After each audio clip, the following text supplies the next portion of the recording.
Hey gang, it's finally time to take a step back from showing off one particular custom and give you a top-down view of all of them. This is my full collection of wooden railway engines and rolling stock. I've never counted them out before, but I'll be showing off 128 customs in this video. I couldn't fit all the engines and rolling stock onto my counter at once, so I'll start off with just the engines. I'll be going in roughly chronological order from when I made them, starting out with Skarloey. I've already talked a lot about my cabless Skarloey in a previous video, so I don't have too much else to say. But it seems kind of fitting to have my oldest custom be the oldest engine on Sodor. Next we have Green Arrow, the Gresley V2. I was very pleased with his custom when I first made him, but my opinion has definitely soured over the years. His lining is 100% not up to snuff with the quality I try to get to nowadays. Now a slightly less grisly custom, it's Bear, in his Northwestern green livery. I never really thought about this until now, but I'm realizing he's the only custom diesel in my entire collection. He's another one that I was very proud of at the time, but I would definitely like to remake one day. On to one of the troublemakers of the bunch, we have 16. He's a custom that I originally made back in 2015 and then remade in 2017, which was definitely a marked improvement. I only wish I touched up his face since then. And now for a major jump in quality, we have the Unknown Warrior. For those of you who don't know, the Unknown Warrior is a replica-built LMS Patriot that is still under construction at the Talyllyn Locomotive Works in Birmingham. When I first read the story of the Unknown Warrior, I knew I had to make a model of what he would eventually look like. Here's a simple custom. This is 9F number 92245, who I named Ridley after the class's designer. I updated this custom a few years ago after I realized it's relatively easy to remove Murdoch's face and smokebox. At first I just painted some stubble on the original face and covered up his name with paper name plaques. Now this is one of my favorites, Tornado, the Peppercorn A1. I love this model and I can't wait to make a video on him. This was the first custom where I felt like I really perfected the black in white lining. Here's a custom I don't think I've shown off in any capacity, my Green Rosie. This one was made specifically for an episode of my series. I contemplated making a Red Rosie, but I thought I'd make something a little more unique. And here's a familiar face, Mallard, the fastest steam engine in the world. Still under scrutiny, please rail fans don't come after me. But this was just the first of many A4s that I would go on to make. More on that later. This little saddle tank is based off of a single photo I found when googling Peckett saddle tanks. After doing a little bit of digging for this video, I believe this is the Lincolnshire and Wolds Railways Peckett saddle tank named Lion, but I'm not 100% sure. If someone can confirm or correct me in the comments, please do. Here's the first character pulled directly from the TV series with no artistic liberties taken, Merlin from Journey Beyond Sodor. I'm not super pleased with how Merlin came out, honestly. His texture is overall pretty rough, and I'd like to remake him one day. But maybe I'll give him like a real Southern Railway livery. That could be fun. Here's another one of my favorites, Talyllyn. I have a lot to say about this little guy, so I'll save it for his own video. But he's another one-off like Mallard that ended up kickstarting a full collection years later. And now back to TV series exclusives, we have my Bertram. This guy is a hodgepodge of pieces from different Bertram and Duke models to make what I consider to be the perfect Bertram. Here's someone many of you may have seen before. It's Atlas, aka the Mine Engine. You might recognize this little guy from the Enterprising Engines episode, Weight of the World. I lent him to Matt for some stock footage, so you can imagine my surprise when he got his own episode to himself. And here's my first model I made during quarantine. This is when I really felt like I was hitting my stride for custom making. Rex and Jock share a lot of similarities, so I'll save his story for his own video. Speak of the devil, here's Jock. Not much else to say about him that I haven't already said. Still very happy with him. And now for something completely different.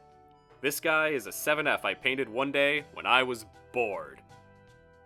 Nothing else to say about him. The same kinda goes with this P1 Mikado. I just had a couple engines lying around, and I figured I'd turn them into some background engines for my series. On to the second row, where we have the largest custom of the entire collection. This Black 5 was my first fully scratch-built engine of the collection. And he's totally out of scale with the rest of the wooden railway line. He's also the engine I had on hand at my first ever fan meetup, so I used him to commemorate it. Shout out to the Star Switcher for understanding the assignment, but breaking the rules anyway. Now moving into the Bluebell collection. First is the recently decommissioned Moncel S15 class. I had wanted to make an S15 for a while, so I went with one that's pretty well known and preserved on the Bluebell Railway. Next is a bit of a curious one. I honestly can't say what class of engine this is supposed to be. I know that when I was painting it, I couldn't decide whether I wanted this to be a 9F or the Bluebell Railway's Battle of Britain class. All the painting choices point to it being a Battle of Britain, but the number is from a 9F. Maybe I'll figure it out one day when I, give him his own video. Here's a personal favorite of mine, the Adams radial tank. When I opted to make Adams, I knew I had to go all in. For the next year and a half, I was basically making nothing but Bluebells. And then there's the Bluebell's H-class. 440s and 044s are always tough to figure out how you want to do in wooden railway because of the wheel limitations. But I'm happy with this guy regardless. And now onto my first of two Bluebell P classes, Primrose. I toyed back and forth with this being Primrose or the other green livery P class, number 178, but I felt Primrose was more recognizable. The nose on the Henry face I used was already pretty worn away, so now he kinda reminds me of someone else. Anyway, here's Bluebell herself. Definitely one of the hardest customs I'd made at this time, along with Primrose, just because of the complexity of all of the lining.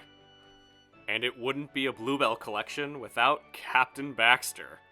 I had absolutely no plan to make him, but one day I just looked around in my bag of spare wooden pieces and figured I had what it took. Probably took me about 5 hours to make him. Quick break from Bluebells for this second little saddle tank.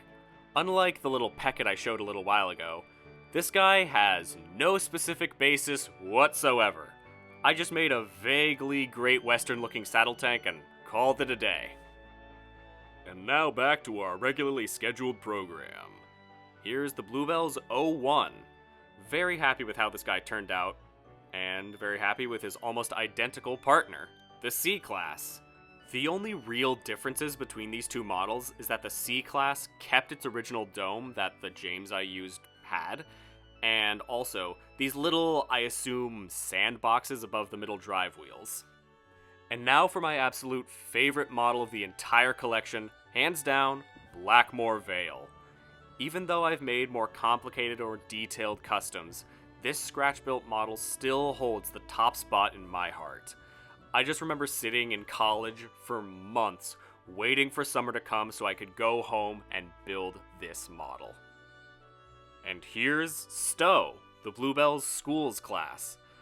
This was my first time trying out this painting technique of making the leading wheels seem a different size than the drive wheels, a trend I continued further down the line.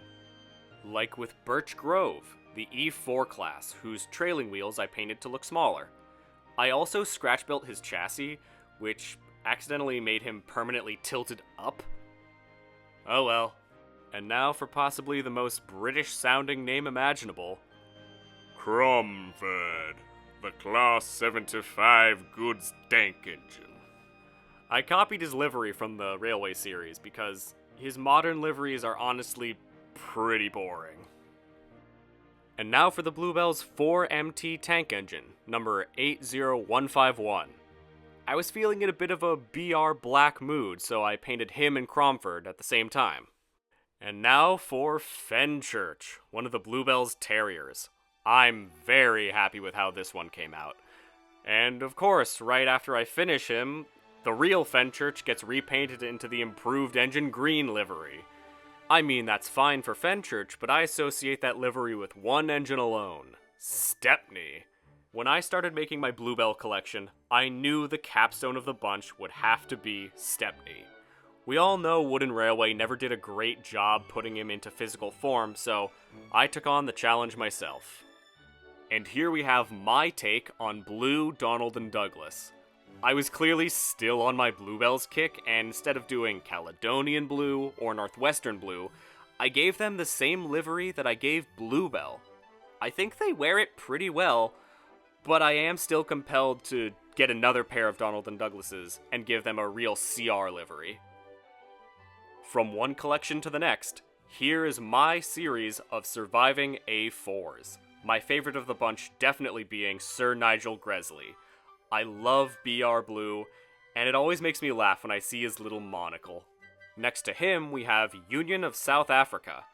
None of these guys have decals yet to show which A4 they are, so you'll just have to take my word for it. All rise for former President Dwight D. Eisenhower, whose face is melting a little bit. It turns out Sculpey Clay and Wooden Railway faces do not mix. And then there's Dominion of Canada and Bittern. And since neither of these guys have decals, I've never even decided which of them is which. They're exactly identical, so you know what? I'll let you guys pick which one you want to be which engine. And now for the crown jewels of my collection, my Coldy Fell engines. You know, if you look back, these are the first engines in a long time that aren't real-life engines or my own personal take on a character. I have no reservations in saying that these are the best customs I've made so far. And there's a tiny masochistic part of myself that's like, do it again, but this time with the Snowden engines. There's a whole lot to say about these guys, and I'll be getting to that very soon. And now for my currently ongoing collection, the Talyllyn engines. Here we have Douglas. I never intended to make all the Talyllyn engines when I've made their number 1, but it's a project I can see just going indefinitely based on how many different liveries each of the engines have worn. And here we have Sir Hayden. I'm happy with him, but I've never actually finished him. I had an issue with the nail polish I used to seal wheel paint, so I just kept forgetting to, coat and glue his chassis. And then there's this cute little guy. Edward Thomas is my favorite of the Talyllyn bunch so far. It's partially due to the fact that I was able to find a face that pretty well matched his real-life face. It's Douglas again, but not that Douglas. Not too much to say about this guy. I'm happy with how he came out, and I do have to say, red side rods are much easier to paint than silver ones. They peel off a lot less. Here's an engine that captured my imagination for a good few months. This is the Furness Railway D1 class, specifically their number 115. This is supposed to be the engine that was involved in the Lindell in Furness mine disaster, the one that inspired the story of Down the Mine. Once I read about him, I had to build him. And the last of the lot is still a work in progress. Tom Rolt, the Talyllyn's number 7. He's still waiting on a few details, like side rods, which keep peeling off. But one of these days, I'll get around to him. And that's every single engine I've got. But we're not done yet. We may have seen all the engines, but that still leaves all the rolling stock. Counting each piece individually, I've made even more rolling stock than engines. I think the split was 55% of the collection is rolling stock. So, let's get right into it. You all saw these guys recently. These are my now 13 7-plank troublesome trucks. I've talked extensively about these guys in the last video, so I won't waste any more time here. Past them, we have a few tankers. These were all made from the paintable Wooden Railway rolling stock. While the first two are just solid coats of black and metallic gray respectively, this last one is based on a tanker scene in Super Rescue. I'm only now realizing that it's probably British Petroleum and not Sodor Petroleum. These are some old brake vans. These first two brake vans are technically based on LMS brake vans seen in the TV show, but using the Sodor line caboose as a base is basically a losing battle. And poor Toad lost his face many years ago in the accident. And if you thought I had a lot of troublesome trucks, that's nothing compared to vans. I count 18 vans, with many more on the way. These first 6 are all noise-making vans from various gimmicky cargo packs. They all share the same design, but some with black and brown paint, some with tan and silver, and this newest one with a two-tone thing going on. And they all have this detailing on the back. And here's another Railway Series exclusive, everyone's favorite character, Ulp. I do want to make more colorful vans, though. Privately owned rolling stock like this are always so fun to see in long trains. And then there's this chucklesome fellow. He's got the same design as the ULP van. His face was specifically put on the back so I could recreate the train from a close shave. Here we have an LMS 12-ton van, featured in Thomas and the Trucks. There are a good number of models coming up that don't really have much of a story, so I'll go kinda quickly if I can. These are two vans that I don't think have a specific basis. I can't remember if they did when I first painted them, so if anyone recognizes them, please let me know. Now I really love these guys, the Salt Vans. I sanded down the roofs of a couple Annies and Clarabelles, and I think they just look fantastic. They're the first pieces of rolling stock that I ever weathered. Here's the big chonker, the utility van. This guy is one of my most detailed, with a ton of glued-on parts. Unfortunately, some of those parts can sometimes get lost. I still need to remake a few of these pieces. And now a pair of Great Western Railway ventilated vans. These two were the first time I tried out the all lining at once technique that I talked about in my last video. And these two are definitely not based on anything. I had a piece of track that my dad hand carved for me when I was little, but he never finished it. So I decided I would cut it to shape and turn it into a pair of engine-holding flatbeds.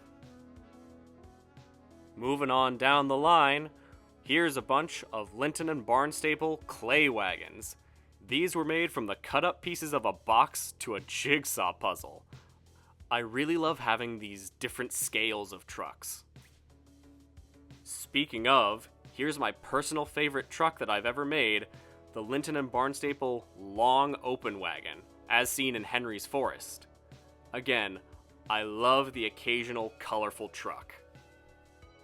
These are a bunch of pretty simple tipper trucks that I made by throwing together a bunch of different types of spray paint. Like with the troublesome trucks, every now and then when I'd get a new one of these, I'd turn it into one of these grimy-looking tipper trucks. Here are my only real Arlesdale Railway trucks. A couple of ballast wagons, directly based off of the truck from the Sodor Railway Repair Pack. And here are two narrow-gauge brake vans. This brown one was made much more recently, and I used Mighty Mac magnets so that they could connect in both directions. The blue one has definitely seen better days since it was made a few years ago. But it was made to go alongside with these blue narrow-gauge coaches.